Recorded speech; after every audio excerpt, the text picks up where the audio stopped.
Good morning everyone. Welcome to Tiny Kitchen, Big Flavor.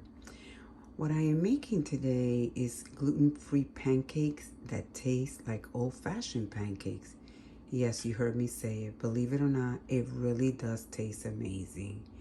I got this recipe from my daughter, but to mine I like to add the vanilla because it gives it such a tremendous flavor.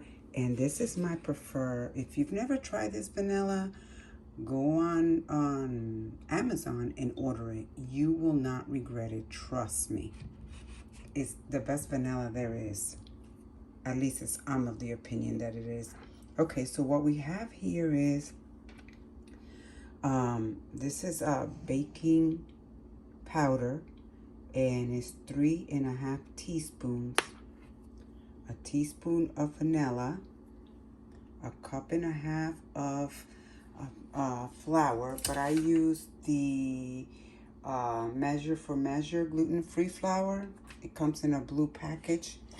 I have here 3.5 tablespoons melted butter, 2 tablespoons cane sugar, 1 egg, and 1/4 cup of milk.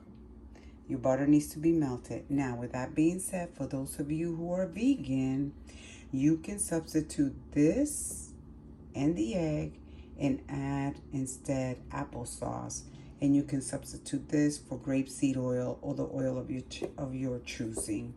And that's about it. Let me grab the bag so I can show you the flour that I'm using. This is the flour that I'm using, you guys. I get it at BJ's, but I'm sure you can find it anywhere else. It's really, really good. I love it on pancakes. So just so that you have an idea, it's King Arthur gluten-free Measure for Measure flour. Anyway, what we're going to do now is just add all my dry ingredients into this bowl. Then my wet, followed by my wet ingredients. Mix it very well until it's smooth, and then we're ready to make our pancakes. I forgot to mention that I add a little bit of salt. Not too much, but there you go, just that much. And then you just mix until the consistency is right. If you feel that you want it a little bit more runny, you can add a little bit more milk or applesauce, like I said before, up to you. Now let me stir this to the consistency that I am looking for. Now I found it was a little bit too thick, so I added a little bit more milk. Okay guys, so let me show you the consistency that we're looking for. See that? You can make it a little bit more runny if you like. This is fine for me. And okay, I'm getting ready to add my mix, and I'm gonna make 2 small ones.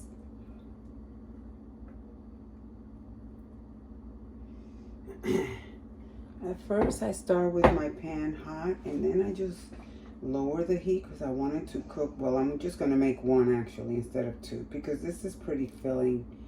And what I'm going to do is, like I said, I started off on high, and then I lower my heat, and I'm going to let it do its thing.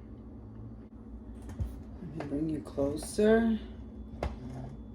Okay, at this point I think I'm ready because I see little bubbles, so I'm ready to turn it over.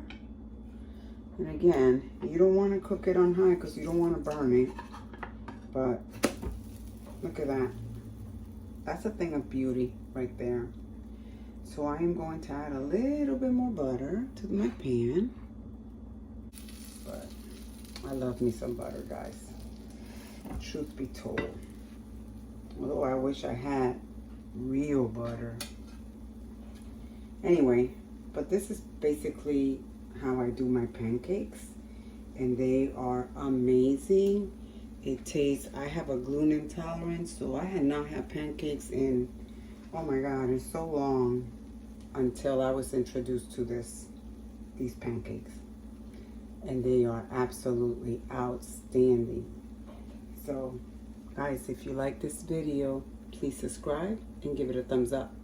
Have a blessed day, and I'll see you on the next video. Bye.